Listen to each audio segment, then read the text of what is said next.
Masters ఇక మనం start చేసుకుందాము. ఈరోజు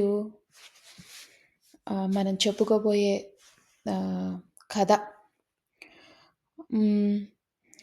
భగవంతుడు మనకి ఒక సిట్యుయేషన్‌లో పెట్టాడు. అంటే ఒక పరిస్థితిలో మనల్ని పెట్టాడు. ఎందుకు పెట్టాడో, ఎలా పెట్టాడో, కర్మ సిద్ధాంతం ఇవన్నీ అందులో ఉంటాయి. కానీ అన్నిటికంటే ముఖ్యంగా ఆ స్థితిలో ఉన్నప్పుడు మనం ఏం చేస్తున్నాం? అంటే ఒకవేళ మీరు డిప్రెషన్‌లో ఉన్నారనుకుందాం. ఎవరైనా సరే నేనో, ఎవరో ఒకళ్ళు డిప్రెషన్‌లో ఉన్నారు. డిప్రెషన్‌లో ఉన్నప్పుడు మనం వదిలేస్తున్నామా? వేరే వాళ్ళని పట్టించుకోకుండా మన మన లోకంలోనే మనం ఉంటున్నామా? లేదంటే ఆ టైంలో కూడా మనము హెల్ప్ చేస్తున్నామా? అన్నట్టు మనం చూసుకోవాలనమాట. అది అది దాని గురించి చెప్పే కథే ఈ కథ. ఈరోజు మనం చెప్పుకునే కథ. అంటే మనం ప్రాబ్లమ్స్‌లో ఉన్నప్పుడు మన ప్రాబ్లమే పెద్ద ప్రాబ్లమ్‌గా భావించి వేరే ప్రాబ్లమ్స్ అన్నీ వేరే వాళ్ళని పట్టించుకోకుండా అయ్యో! నేను ప్రాబ్లమ్‌లో ఉన్నాను. అయ్యో! నేను ప్రాబ్లమ్‌లో ఉన్నాను.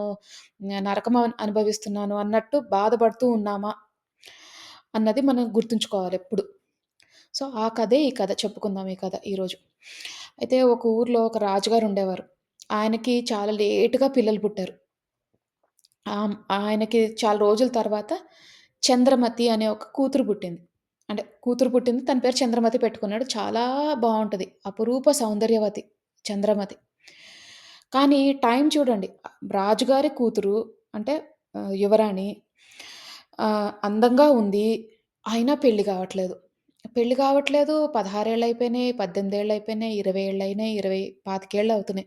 ఆ రోజుల్లో 25 ఏళ్ళు అంటే ముసలావిడతో సమానం అన్నమాట. ఇక పెళ్లి టైం అయిపోయింది అనుకునేవారు. ఎందుకు పెళ్లవ్వట్లేదు? అవ్వట్లేదు. వాళ్ళకి నచ్చట్లేదు, తినకు నచ్చట్లేదు. ఏదో ఒకటై పెళ్లి అవ్వట్లేదు. ఇంకా అందరూ వస్తున్నారు, చూస్తున్నారు, వెళ్ళిపోతున్నారు. అమ్మాయి బావుంది, చక్కగా ఉంది, యువరాణి. అయినా పెళ్లవ్వట్లేదు. అంటే అదొక కర్మ. ఏదో ఏదో స్టక్ అయిపోయింది. ఏదో బ్లాకేజ్ ఉంది తనకి. అది తెలీదు మనకి. ఎందుకవుతుందో తెలీదు. ఆ రాజుగారు గూడా ఎంతో ఇప్పుడు కూతురికి పెళ్లి గాకపోతే ఎట్లా? ఎవరైనా బాధపడతారు గదా! అదొక హ్మ్, పిల్లలతోటి ఏదైనా గూడా అదొక పెద్ద ఆహ్, మనకి ఇబ్బందే.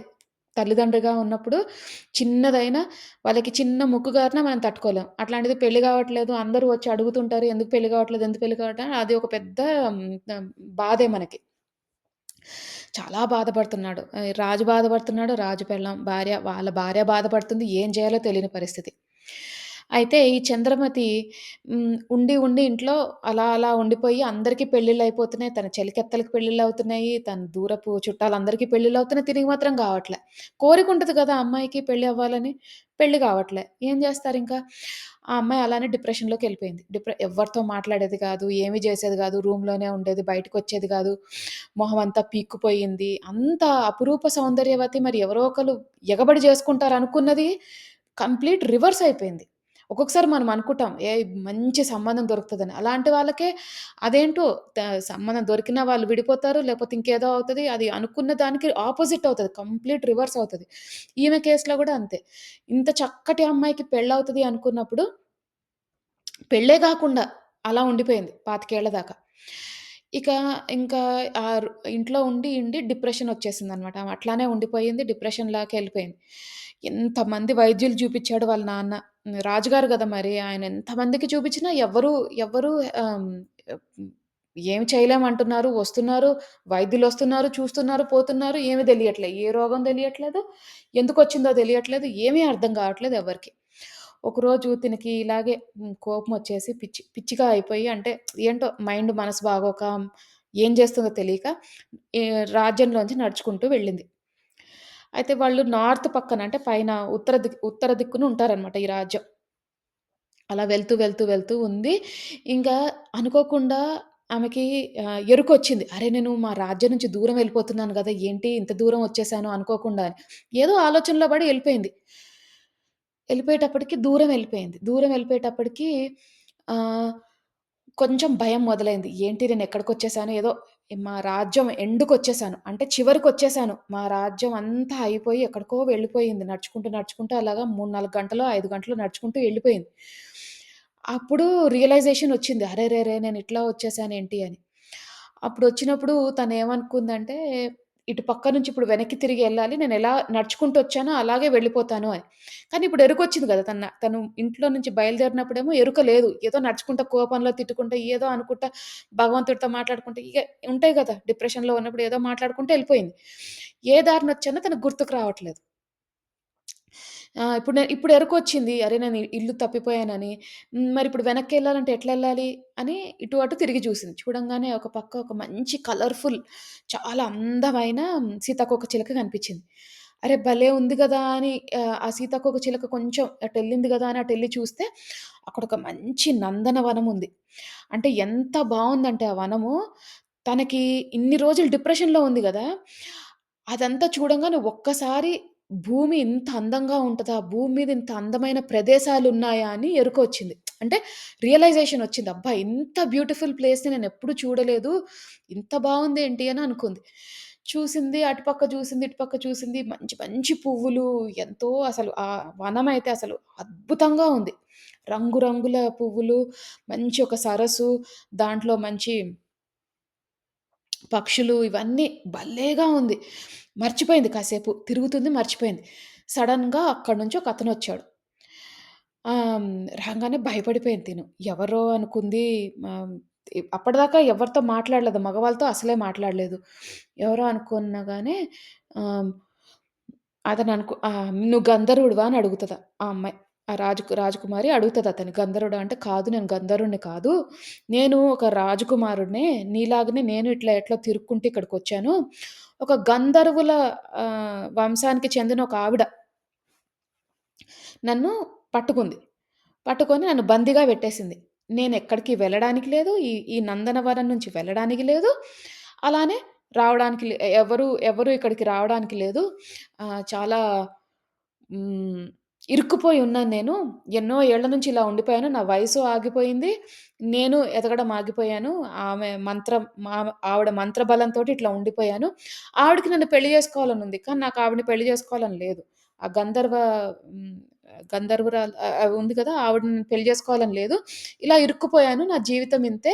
మా నాన్నొచ్చారు. ఇక్కడి దాకా వచ్చారు గానీ, ఈ వనంలోకొచ్చి నన్ను చూడలేకపోయారు. నన్ను కలవలేకపోయారు. మా నాన్న ఎళ్ళిపోయాడు. నేను తప్పిపోయానని చెప్పి మా నాన్న ఎళ్ళిపోయారు. మా నాన్న గూడా ఒక రాజే. నేను రాజకుమారుడినే అని చెప్పి స్టోరీ చెప్తాడనమాట. ఈ అమ్మాయికి భలే బాధేస్తది. అయ్యో! అని. మరి ఇక్కడ ఎవరుంటారు అంటే, ఎవ్వరు ఉండరు. నేనొక్కడినే ఉంటాను. ప్రతి పౌర్ణమి రోజు గంధర్వులందరూ వచ్చి ఈ వనంలో ఎంజాయ్ జేస్తారు. అంటే వాళ్ళ పాటల ప్రోగ్రామ్‌లు, డాన్సులు అన్నీ నడుస్తాయి. గంధర్వులంటే మగ, ఆడ ఇద్దరు గంధర్వులే అంటారు. వాళ్ళొచ్చి ఇక్కడ అందరూ ఎంజాయ్ చేసుకుంటారు. ఎంజాయ్ చేసుకునేటప్పుడు ఈ మొక్కలున్నాయి గదా! ఈ మొక్కలన్నీ నేను పెంచాలి. ప్రతిరోజు నేను పెంచాలి. పౌర్ణమి టైం వచ్చేటప్పటికి నేను మంచిగా పెంచితే వాళ్ళొచ్చి ఎంజాయ్ చేసుకుంటారు. మరి ఇందులో నుంచి బయటికి రావాలంటే నీ విరుగుడేంటి అని అంటాడు. అదంత ఈజీ కాదు. ఆహ్, ఆహ్, అది ఆమె ఎవరైతే ఉందో ఆవిడ ఆహ్ ఆవిడ నన్నెవరైనా విడిపించడానికొస్తే వాళ్ళని ఇబ్బంది పెడతది. అంతా మాయ. ఇక్కడంతా మాయే ఉంటది. ఆవిడ నమ్మడానికి లేదు అని చెప్తాడన్నమాట. చెప్పంగానే ఇంకా తిను ఏమి చేయలేని పరిస్థితి. ఏం చేస్తది ఆడపిల్ల? ఏమి చేయలేదు. అతనికి కూడా ఒక 25 ఏళ్ళు, 25, 30 ఏళ్ళు ఉంటాయేమో. ఏం అంతే. ఈ అమ్మాయి వయసే ఉంటది ఇంచుమించు. అయితే ఇక ఏం చేయాలో తెలీదు. బాధపడతది. బాధపడి అయ్యో! ఇలా అయిపోయిందంటే, లేదు నాకు అలవాటయిపోయింది. ఇంక నా లైఫ్ ఇంతే అనేసి ఇంకా ఊరుకుంటాడు. అతను చెప్పడం అనంటాడు వదిలేయి నువ్వు నీ వనం చూడాలంటే చూడు. నిన్ను నేనేం చెయ్యను. నువ్వే ఫస్ట్ ఒక అమ్మాయి వచ్చావు. ఈ ఈ వనంలోకి ఇప్పటిదాకా ఎవ్వరూ లేదు. గంధర్వులు మాత్రమే వస్తారు. పౌర్ణమి రోజొస్తారు అంతే. మళ్ళీ వెళ్ళిపోతారు. నేనొక్కడినే ఉంటాను. ఈ పిచ్చుకలతోటి, వీళ్ళందరితోటి మాట్లాడుతుంటాను. చెట్లతో మాట్లాడుకుంటాను. మొక్కలతో మాట్లాడుకుంటాను. నాకింకెవ్వరూ లేరు అని చెప్పంగానే ఈ అమ్మాయికి బాధొచ్చేస్తది. చాలా విపరీతంగా బాధపడతది. పడ్డా ఏమి చేయలేని పరిస్థితి కదా! ఏం చేయగలదు? సరే అని బ్యాక్‌కొచ్చేస్తది. ఇంటికొచ్చేస్తది. ఎలాగో నడుచుకుంటూ ఇంటికొచ్చేసింది. రాజుగారు అప్పటికే భయపడతారు. తర్వాత అంటది వాళ్ళ నాన్నతో అంటది, "లేదు నాకు కొంచెం ఆరోగ్యం బాగా అనిపించలేదు. కొంచెం మంచి గాలి పీల్చుకుందామని బయటికెళ్ళానని" చెప్తది. ఇవేం చెప్పదు. ఈ ఈ ఈ నందనవనం గురించి చెప్పదు. కలిసిన అతని గురించి చెప్పదు. ఏమీ చెప్పదు. అయితే ఆమె ఎళ్ళిన 3 రోజులకి పౌర్ణమి రాబోతుంది. ఇప్పుడు ఏ రోజైతే కలిసిందో ఈ అబ్బాయిని, ఈ రాజకుమారుడిని కలిసిందో మూడో రోజుకి పౌర్ణమి ఉంది. పౌర్ణమి ఉన్న ఈ 2 రోజులు ఆమెకి నిద్ర పట్టదు. ఒకటే ఆలోచన. నేను ఇంతమంది మధ్యలో ఉన్నాను. ఓకే. రాజకుమార్తెని. మా నాన్న రాజు. నేను ఏది కావాలంటే అది ఇస్తాడు. రకరకాల భోజనాలున్నాయి. అన్నీ ఉన్నాయి. అయినా నేను డిప్రెషన్‌లో ఉన్నా. ఓకే. నేనింత డిప్రెషన్‌లో ఉండే నేనింత బాధపడుతున్నాను. నిమిషం, నిమిషం కుమిలిపోతున్నాను. అక్కడ ఆ అబ్బాయి, ఆ రాజకుమారుడు ఎవరైతే ఉన్నాడో ఒక్కడే ఉన్నాడు. ఆ ఒక్కడు ఎవరితో ఎన్నేళ్లగా ఉన్నాడు పోనీ. ఒక రోజు, 2 రోజులు గాదు. ఏళ్ల తరబడి అక్కడ ఇరుక్కుపోయి ఉన్నాడు. వాళ్ళ అమ్మ, నాన్న గుర్తొస్తదేమో, వాళ్ళ వాళ్ళ వాళ్ళ కుటుంబ సభ్యులు గుర్తొస్తారేమో, పాపం ఒక్కడే అలా ఎలా ఇరుక్కుపోయాడక్కడ అనేసి విపరీతంగా బాధపడతదనమాట. ఆ అబ్బాయినే తలుచుకుంటుంటది. అయ్యో! ఎంత బాధో, నేను పడుతున్న బాధ నాకర్థమవుతుంది. ఆ అబ్బాయి ఇంకెంత బాధపడుతున్నాడో అని చాలా భయపడిపోతది. అనంగానే ఎళ్తది. పౌర్ణమి రోజొచ్చింది. ఏదైతే అదయ్యింది అనేసి బయలుదేరి ఎళ్తదక్కడికి. సాయంత్రం పూట బయలుదేరుతది. అక్కడికెళ్ళేటప్పటికి రాత్ర. పౌర్ణమి రోజు గదా! రాత్ర మంచి చంద్రుడు, అందరూ గంధర్వులందరూ వచ్చారు. ఎవరైతే ఆ రాజకుమారుని ఇష్టపడింది గదా! ఒక ఒక ఒక ఆవిడ గంధర్వ జాతికి చెందిన ఒక ఆవిడ. ఆవిడ గూడా వచ్చింది. వచ్చి మళ్ళీ ప్రతిసారిలాగే అడుగుతది. నన్ను పెళ్లి జేసుకో అని అడుగుతది. ఈ అబ్బాయేమో నేను చేసుకోను నిన్ను. నేను పెళ్లి జేసుకోను అంటాడు. నాకు మారాలని లేదు. నాకు మంచిగానే ఉండాలనుంది. నేను నిన్ను పెళ్లి జేసుకోను అంటాడు. ఈ అమ్మాయి అప్పుడే వచ్చింది రాజకుమారి చంద్రమతి. వచ్చి ఏం జేసింది, ఆళ్ళిద్దరూ అక్కడ మాట్లాడుకుంటున్నప్పుడే ఎళ్లి ఈ రాజకుమారుడిని గట్టిగా కౌగిలించుకుంది. కౌగిలించుకోంగానే ఏమైంది, అతను చెప్పాడు గదా! ఈమెదంతా మాయ, ఇక్కడంతా మాయ జరుగుతుందని. ఈ ఈ గంధర్వ వంశానికి చెందిన ఆవిడుంది గదా! ఆవిడకి విపరీతంగా కోపమొస్తది. నేనిష్టపడే అబ్బాయిని నువ్వు కౌగిలించుకుంటావా అని ఏం జేస్తది, ఆ అబ్బాయిని పావులాగా మార్చేస్తది. ఈ అమ్మాయి చంద్రమతి, రాజకుమారి. అంటే ఎన్నో విషయాలు ఆమెకి సున్నితంగా పెరిగిన అమ్మాయి. ఒక పాముని వాటేసుకొనుంది ఇప్పుడు. ఎందుకంటే పాముగా మార్చేసింది. ఆ గంధర్వ జాతికి చెందిన ఆవిడ. మార్చేయంగానే తిను మనసులో ఒకటే అనుకుంటది. ఇది మాయ, ఇది మాయ, ఇది మాయ. నేను దీనికి లొంగను. ది నేను దీనికి లొంగను అని అట్లానే గట్టిగా పట్టుకొనుంది. పామేమి చేయలేదు. ధైర్యం వచ్చింది. ఆ గంధర్వ జాతి ఆ అమ్మాయికి విపరీతంగా కోపమొచ్చింది. అరే! పామున్నా ఈ అమ్మాయి భయపడట్లేదు అనేసి ఏం జేసింది, ఆ పాముని కాస్త సింహంగా మార్చింది. మళ్ళీ ఈ అమ్మాయి చంద్రమతి ఒకటే అనుకుంది. ఆ అబ్బాయి ముందే చెప్పాడు గదా! ఇక్కడంతా మాయ అని. ఇది మాయ, ఇది మాయ. నేను మంచి పని చేస్తున్నా. భగవంతుడా, విశ్వం నేను మంచి పని చేస్తున్నా. నేను మంచి పని చేస్తున్నప్పుడు నన్ను కాపాడే శక్తి నీదే. ఆ అబ్బాయిని ఎవరో ఒకరు బయటికి తీసుకురావాలి. మీరెవ్వరు పట్టించుకోలేదు. నేనొచ్చానిప్పుడు. నేను చూసాను. నేను చూస్తూ ఉండలేను. నేను మంచి పని చేస్తున్నా. మీరు నాకు సహకరించాలి అంతే అని గట్టిగా మనసులో దృఢంగా అనుకుంది. ఇది మాయ. నేను మంచి పని జేస్తున్నా. భగవంతుడు నా తోడుంటాడు. ఇది మంచి పని జేస్తున్నా. విశ్వం నా తోడుంటది. ఇవే అనుకుంది. ఇవే మాటలనుకుంది. అనుకోంగానే ఈ గంధర్వ ఉంది గదా! ఆ జాతికి చెందినావిడ ఆవిడకి ఇంకా కోపమొచ్చింది. ఏం జేసింది సింహం కాస్త ఒక ఇనుము బాగా మండుతున్న ఇనుము ఉంటది చూసారా? రెడ్ కలర్‌గా అయిపోద్ది గదా! ఇనుము ఈ ఐరన్ రాడ్ బాగా మండుతున్న ఐరన్ రాడ్ కింద మార్చేసింది. అంటే ఏంటి కాలుతుంటది. వేడి తగులుతుంటది. అయినా ఇది మాయ. ఆమె మారుస్తుందంటే పాము నుంచి సింహం జేసింది. సింహం నుంచి ఈ ఐరన్ రాడ్‌గా జేసింది. ఇది మాయ. నేను దీనికి లొంగను. నేను దీనికి లొంగను. భగవంతుడు నాకు హెల్ప్ చేస్తాడు. ఎందుకంటే నేను మంచి పని జేస్తున్నా. నేను మంచి పని జేస్తే ఖచ్చితంగా భగవంతుడు నాకు హెల్ప్ చేస్తాడు. నేను మంచి పని జేస్తే ఎప్పుడు గూడా విశ్వం నాకు సహకరిస్తది. అంతే అనుకుంది. ఏదైతే అవ్వని. అనుకోంగానే అప్పుడేమైంది ఆహ్, ఆహ్, ఆహ్, ఈమె ఈమె ఆహ్, దృఢత్వానికి అంటే బాగా గట్టిగా ఉంది గదా! దృఢంగా ఉంది. ఉన్నందుకు ఆ ఇనుము ముక్క ఇరిగిపోయి అందరూ మీద పడిపోయింది. అక్కడున్న వాళ్ళందరూ చూస్తూ ఉన్నారక్కడ. అందరి మీద పడిపోయి అందరూ కాలిపోతారనమాట. గంధర్వులందరూ కాలిపోతారు. ఎందుకంటే ఆ ఒక్క అమ్మాయి వల్ల వాళ్ళ గంధర్వ జాతంతా నాశనం అయిపోయింది. ఎందుకంటే ఆమె చెడు ఆలోచనలతోటుంది. ఆ గంధర్వ జాతి. నేను నిన్ను పెళ్లి చేసుకోవాలి అని. ఆ అమ్మాయి. ఆ రాజకుమారుడిని. కానీ ఈ అమ్మాయి ఏం జేసింది, చంద్రమతి ఏం జేసింది, మంచి కొరకు అతన్ని విడిపించాలనే ఉద్దేశంతోటి బయటికి తీసుకొచ్చింది. అందరూ కాలిపోతారు. వీళ్ళిద్దరు గూడా స్పృహ తప్పి పడిపోతారు. ఈళ్ళ నాన్నేం జేస్తాడు, ఈ అమ్మాయి బయలుదేరింది, ఎక్కడికో వెళ్ళింది సాయంత్రం పూట అని చెప్పి ఆయన సైనికుల్ని పంపిస్తాడు. పంపించగానే చూస్తారు వీళ్ళిద్దరు ఇక్కడ పడిపోయి ఉంటారు. సో, వాళ్ళిద్దరిని లేపి హ్మ్.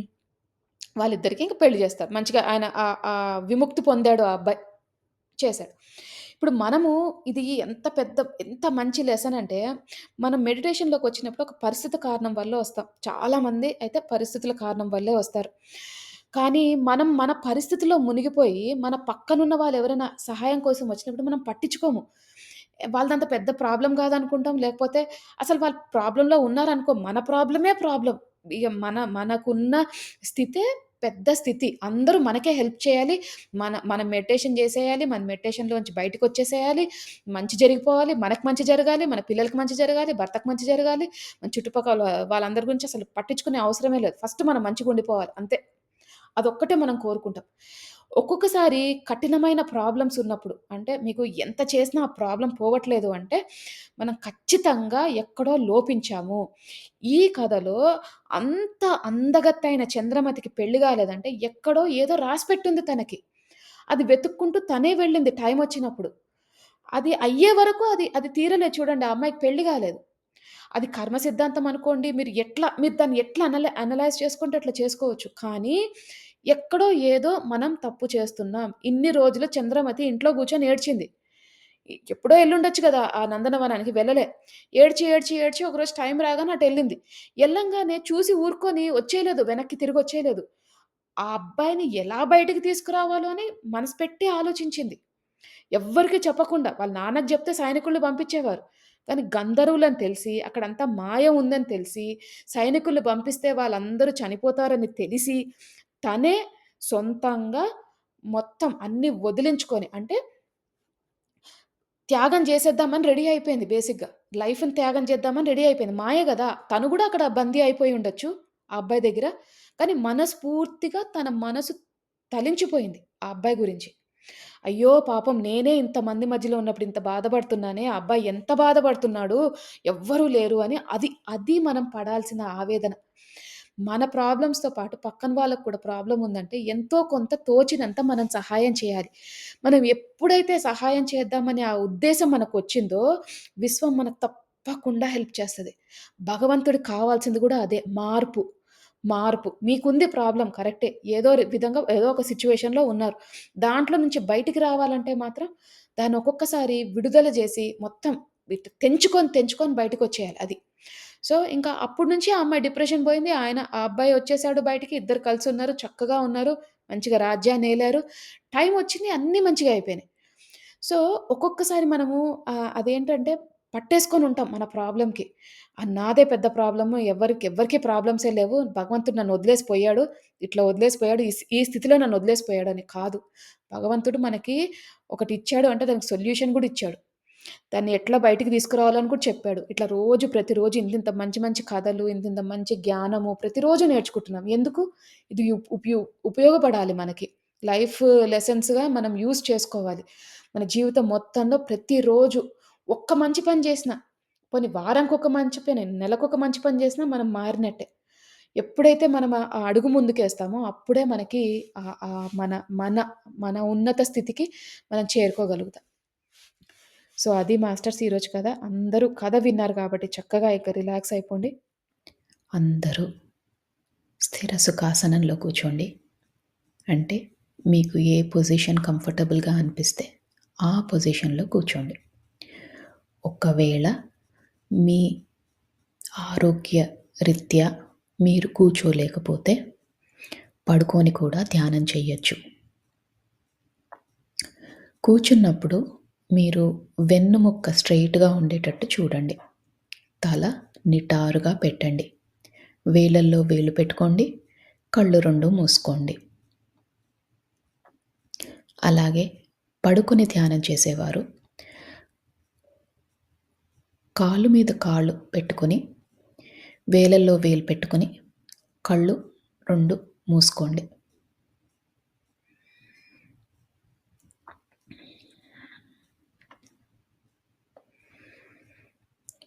ఇప్పుడు మనము నిండు శ్వాసని తీసుకుందాం.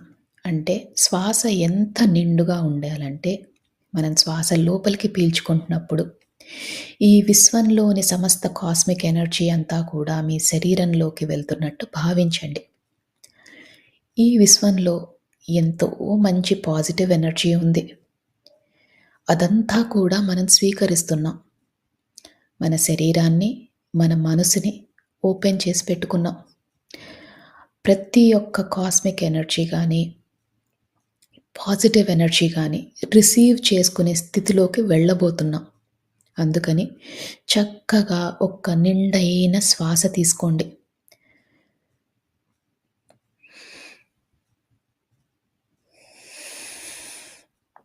ఆ శ్వాసని వదిలేసేటప్పుడు మనలోని సరికాని ఆలోచనలు, చికాకులు, టెన్షన్‌లు ఏవైనా ఉంటే అవన్నీ తొలగించుకునే ప్రయత్నం చేయండి. ఈ నిండైన శ్వాస తీసుకున్నప్పుడు మీ ఊపిరితిత్తులు నిండుగా అనిపిస్తాయి. అలాగే ఆ శ్వాసని వదిలేసేటప్పుడు చాలా తేలికైపోతాయి. దీన్ని గమనించండి. ఇలానే ఒక 5 సార్లు నిండైన శ్వాస తీసుకొని వదిలేసే ప్రయత్నం చేయండి.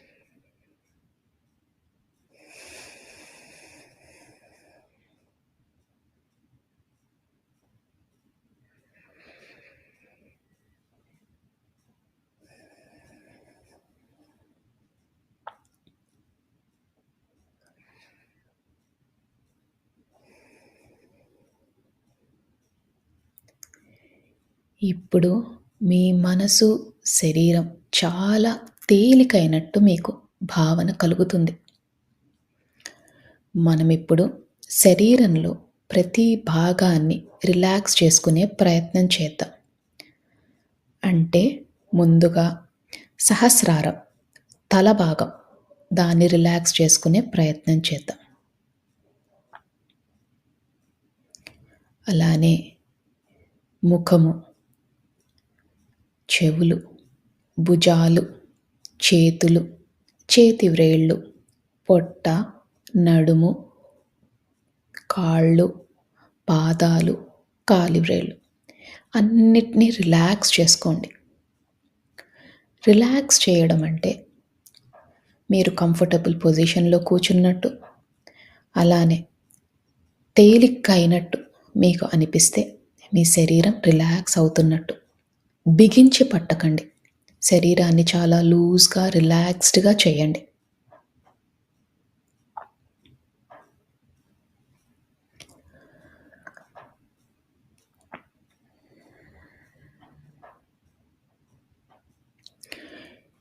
ఇప్పుడు మీ శరీరం అంతా రిలాక్స్ అయింది.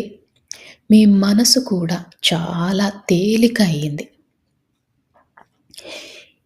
ఇక అతి ముఖ్యమైన విషయం, మీరు ఎలాంటి సమస్యతో బాధపడుతున్నా, ఎలాంటి స్థితిలో ఉన్నా, ఇదంతా తాత్కాలికమని మాత్రమే గుర్తించండి.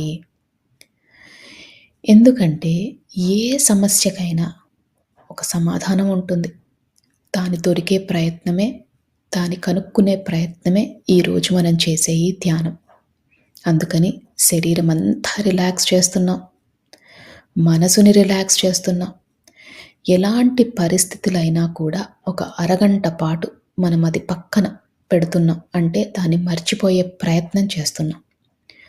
మరి ఇది మర్చిపోవాలంటే మనకి ఆ భగవంతుని శక్తి కావాలి.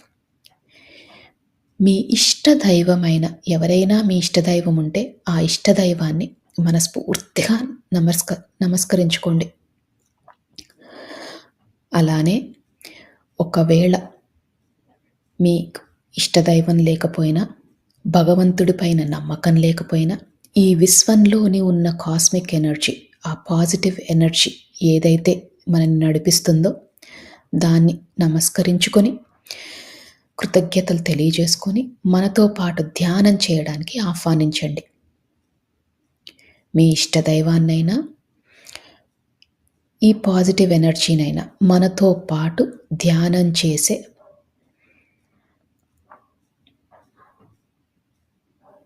అవకాశాన్ని మనకివ్వమని మనస్ఫూర్తిగా ఆర్తితో చెప్పుకోండి.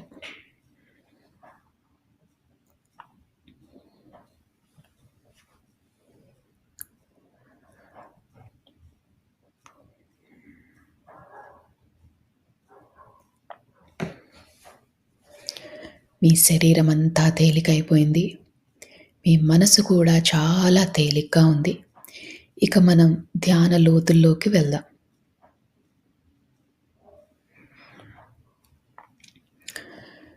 మీకు కనుబొమ్మల మధ్యన బొట్టు పెట్టుకునే దగ్గర రకరకాల రంగులు కనిపిస్తాయి. కొన్నిసార్లు విజన్స్ కానీ, కాంతులు కానీ కనిపిస్తాయి. దాన్ని థర్డ్ ఐ లొకేషన్ అంటారు.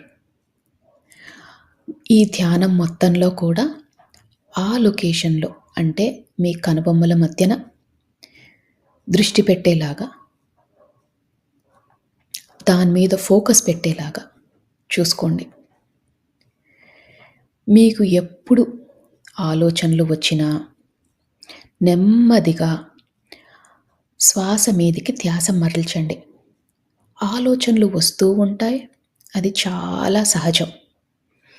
ఆలోచనలు వచ్చినప్పుడల్లా నెమ్మదిగా శ్వాస లోపలికి ఎలా వెళ్తుంది, ఎలా బయటికి వస్తుంది అని గమనించండి.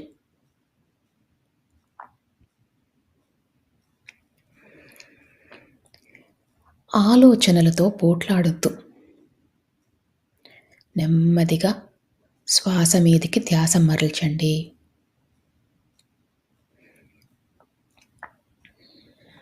ఈ ప్రక్రియలో, ఈ ధ్యాన ప్రక్రియలో చాలాసార్లు ఆలోచనలు వచ్చే అవకాశం ఉంది. మనం ధ్యానం లోతులోకి వెళ్ళినప్పుడు ఏ ఆలోచనలు రావు. అందుకనే ఆలోచనలు వచ్చినప్పుడల్లా శ్వాస మీదికి ధ్యాస మరల్చండి.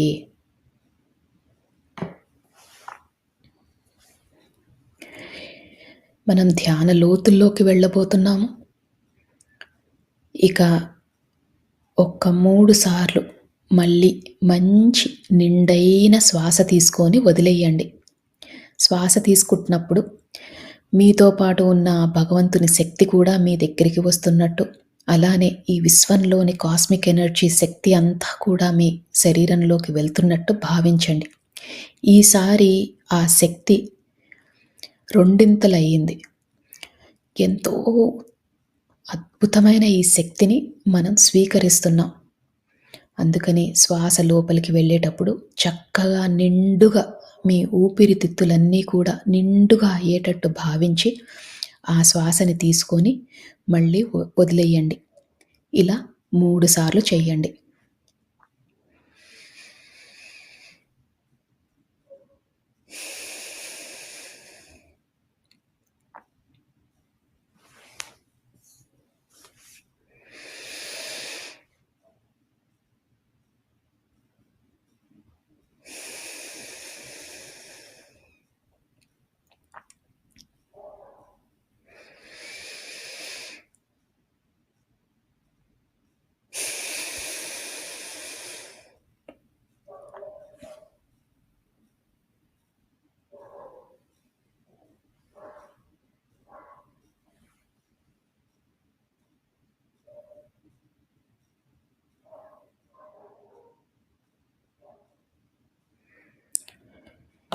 ఇప్పుడు మీ శరీరము, మీ మనసు చాలా తేలికైపోయాయి. ఇంకా మీరు ధ్యాన లోతుల్లోకి వెళ్ళారు. అంటే మీ పక్క జరిగేవి ఏమీ వినిపించవు.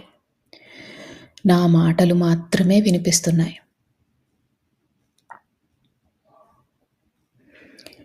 ఆ కనుబొమ్మల మధ్యన ఉన్న ఆ ప్రదేశాన్ని అంటే థర్డ్ ఐ లొకేషన్‌ని బాగా ఫోకస్‌లో పెట్టండి.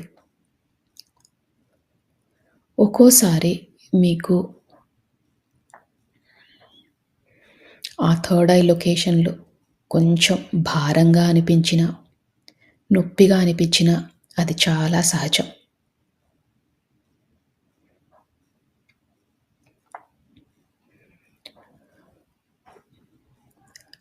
మన ఇష్టదైవంతో పాటు, ఈ విశ్వంతో పాటు మనము ఇంకా ధ్యాన లోతుల్లోకి వెళ్తున్నాం.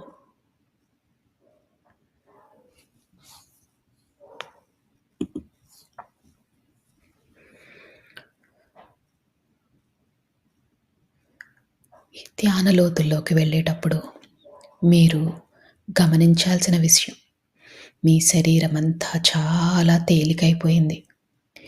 మీకు ఎలాంటి ఇబ్బందులు లేవు. మీరు చాలా ధ్యాన స్థితికి వెళ్ళబోతున్నారు. ఈ విశ్వం మనకు సహకరిస్తుంది. మనము అద్భుతమైన స్థితికి వెళ్ళబోతున్నాం. మనకున్న పరిస్థితులు తాత్కాలికం మాత్రమే.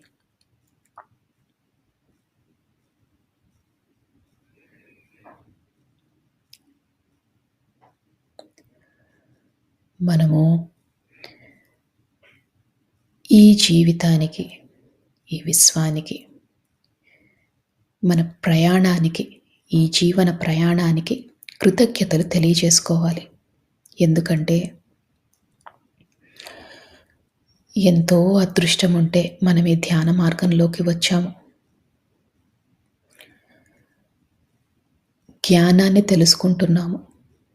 అందుకని మనము మనస్ఫూర్తిగా ఒకసారి కృతజ్ఞతలు కూడా తెలియజేసుకుందాం.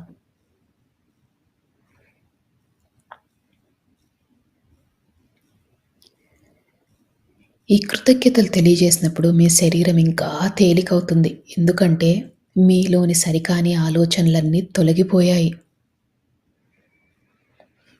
మీరు ఎంతో రుణపడి ఉన్నారు ఈ అవకాశానికి, ఈ విశ్వానికి.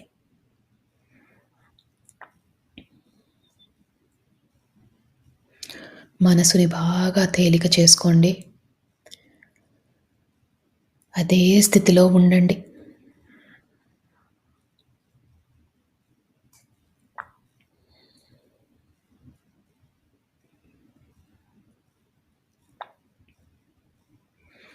ఆలోచనలు వస్తూ ఉంటాయి. ఆలోచనలు వచ్చినప్పుడల్లా కూడా నెమ్మదిగా శ్వాస మీదికి ధ్యాస మరల్చండి.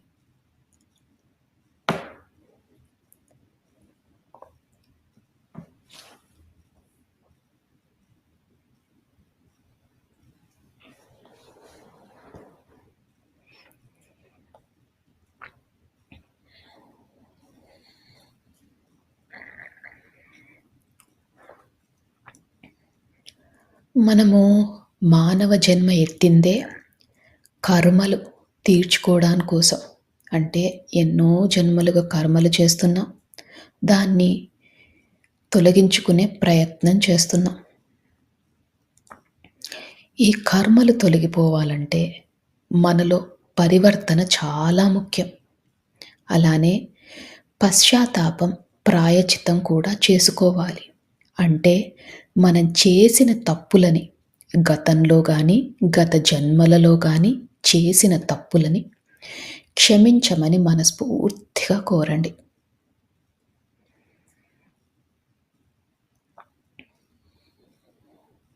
అలానే పరివర్తనలో ఉంటాము అని సహాయం కావాల్సిన వాళ్ళకి సహాయం చేస్తామని మనస్ఫూర్తిగా సంకల్పం చేసుకోండి.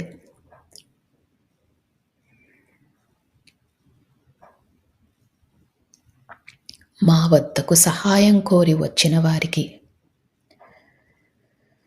తప్పకుండా మాకు ఉన్నంతలో తోచినంత తప్పకుండా సహాయం చేస్తాము. మేము నేర్చుకుంటున్న ఈ ధ్యానాన్ని, జ్ఞానాన్ని పంచుతాము.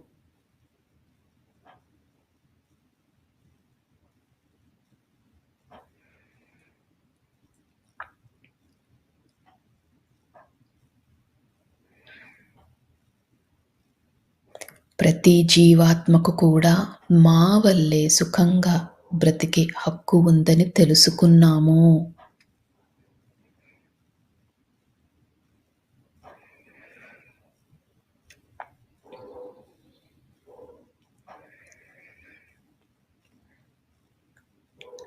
ఈ విశ్వానికి, ఈ భూమాతకు కావాల్సిన సహాయం చేస్తాము.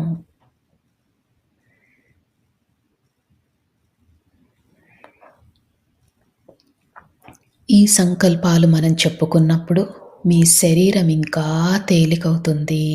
మీ మనసు కూడా బాగా తేలికవుతుంది.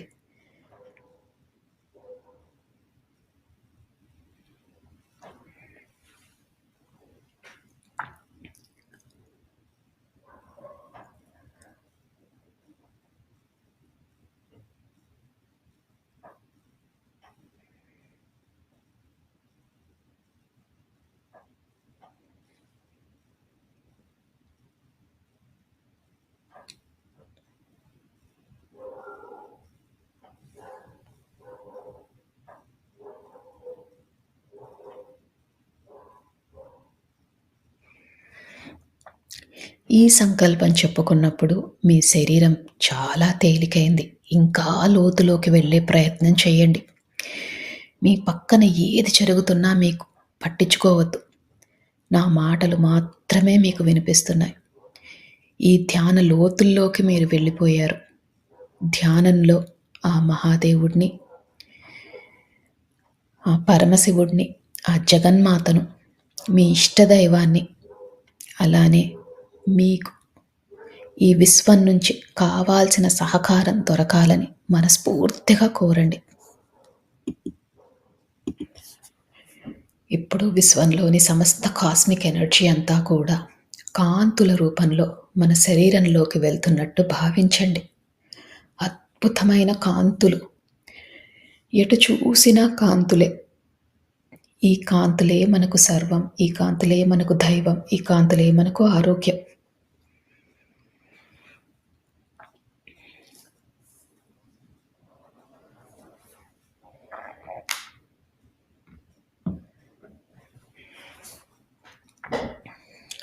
ఈ అద్భుతమైన కాంతుల వల్ల మన శరీరం చాలా ఆరోగ్యంగా ఉంటున్నట్టు భావించండి. అలానే ఈ ధ్యానం చేసినందువల్ల మనలోని సరికాని ఆలోచనలు అన్నీ తొలగిపోతున్నట్టు భావించండి.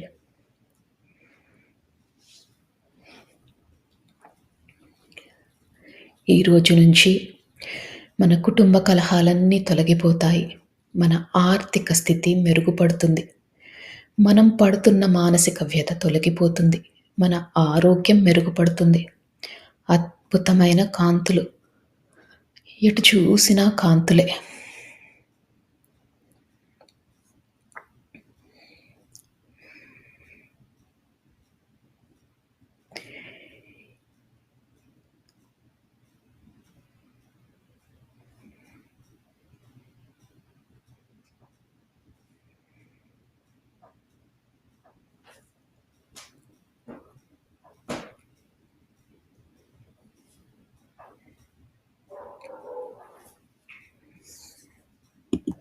ఇంకా ఇంకా ధ్యాన లోతుల్లోకి వెళ్తున్నారు. అద్భుతమైన స్థితి. శరీరము, మనసు అన్నీ తేలికైపోయాయి.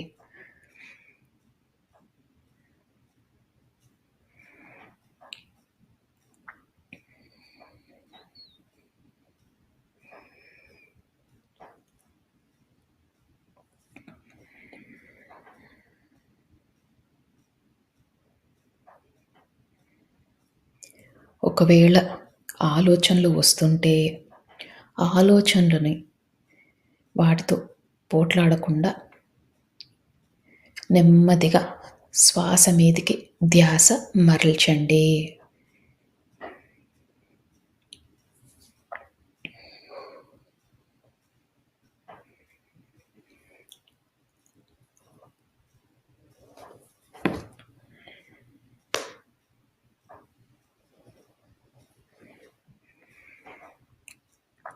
ఇంకా ఇంకా ధ్యాన లోతుల్లోకి వెళ్తున్నారు.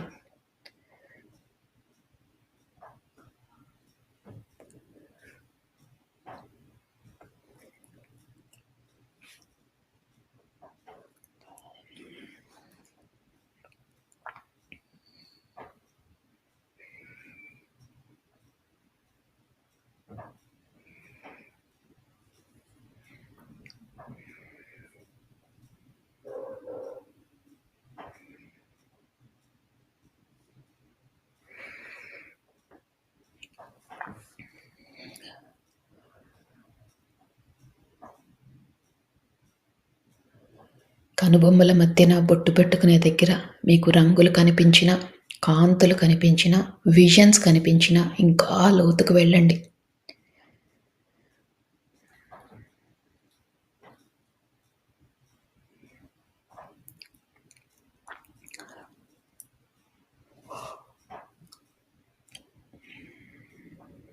అద్భుతమైన ధ్యాన స్థితిలో ఉన్నారు. సంకల్పాలు చెప్పుకున్నాం. పశ్చాత్తాపంలో ఉంటామని, ప్రాయశ్చిత్తం చేసుకుంటామని, పరివర్తనలో ఉంటామని మనము విశ్వానికి మాట ఇచ్చాం.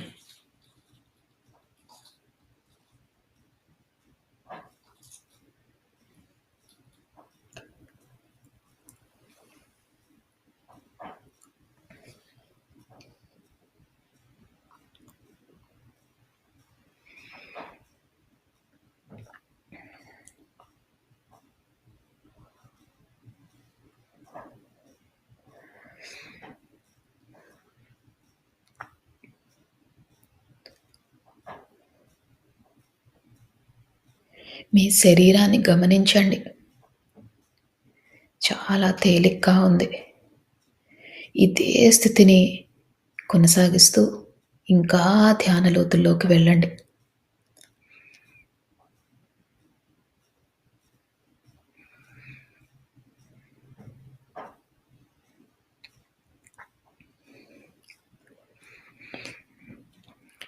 ఇప్పుడు మీరు ఈ జన్మలో ఎవరినైనా మీరు బాధ పెట్టి ఉంటే మనస్ఫూర్తిగా వాళ్ళకి క్షమాపణలు తెలియజేసుకోండి.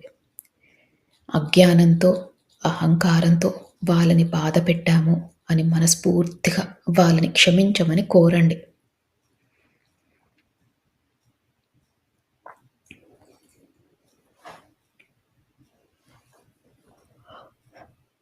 అలానే ఎవరైనా మిమ్మల్ని బాధ పెట్టి ఉంటే ఈ ఈ గతంలో వారిని మనస్ఫూర్తిగా మీరు క్షమించండి.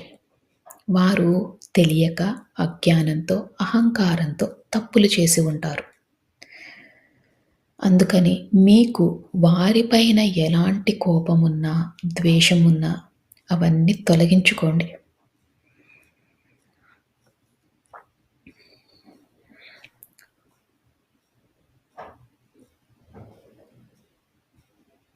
ఇలా చేసినప్పుడు మన మనసు శూన్యమవుతుంది.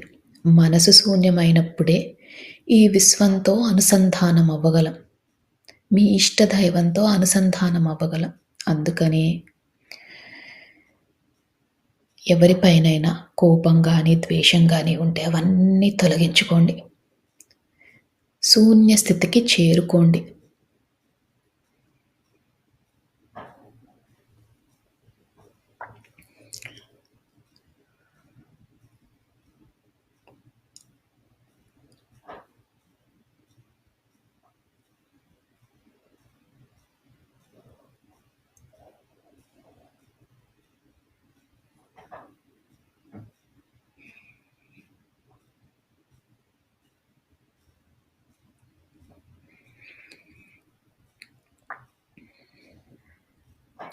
ఎప్పుడైతే మనం క్షమాపణలు కోరామో, మనని బాధపెట్టిన వారిని క్షమించామో, మన మనసు శూన్య స్థితికి చేరుకుంది. మీరు ఇంకా ధ్యాన లోతుల్లోకి వెళ్తున్నారు.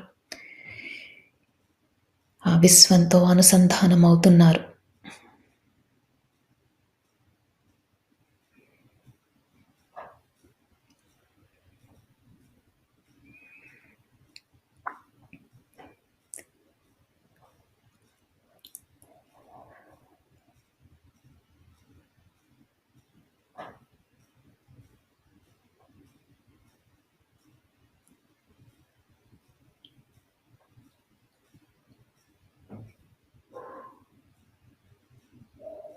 ఇదే స్థితిని కొనసాగిస్తూ మీరు ఇంకా ధ్యాన లోతుల్లోకి వెళ్ళండి.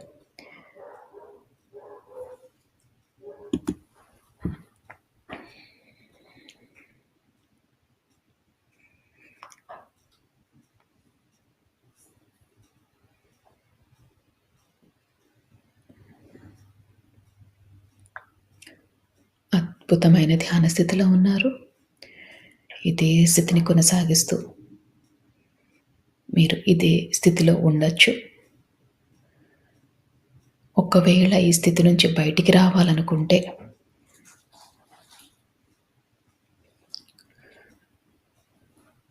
మీ శరీరాన్ని కొద్దిగా కదపండి. నెమ్మదిగా మీ ధ్యాన స్థితిలో నుంచి బయటికి రండి. చేతులు రెండు విడదీయండి. కళ్ళ మీద పెట్టుకోండి. మీతో పాటు ధ్యానం చేసిన వారందరికీ కూడా మనస్ఫూర్తిగా కృతజ్ఞతలు తెలియజేసుకోండి. ఈ విశ్వానికి కృతజ్ఞతలు తెలియజేసుకోండి. మీ ఇష్టదైవానికి కృతజ్ఞతలు తెలియజేసుకోండి. మీ మాస్టర్స్కి కృతజ్ఞతలు తెలియజేసుకోండి. ఇంత మంచి జీవితాన్ని ధ్యానం చేసుకునే అవకాశాన్ని ఇచ్చినందుకు మనస్ఫూర్తిగా ధన్యవాదాలు తెలియజేసుకుంటూ, అలానే తెలియక చేసిన తప్పులు ఏవైనా ఉంటే క్షమించమని కోరుతూ, మీరు ధ్యాన లోతుల్లో నుంచి బయటికి రావచ్చు.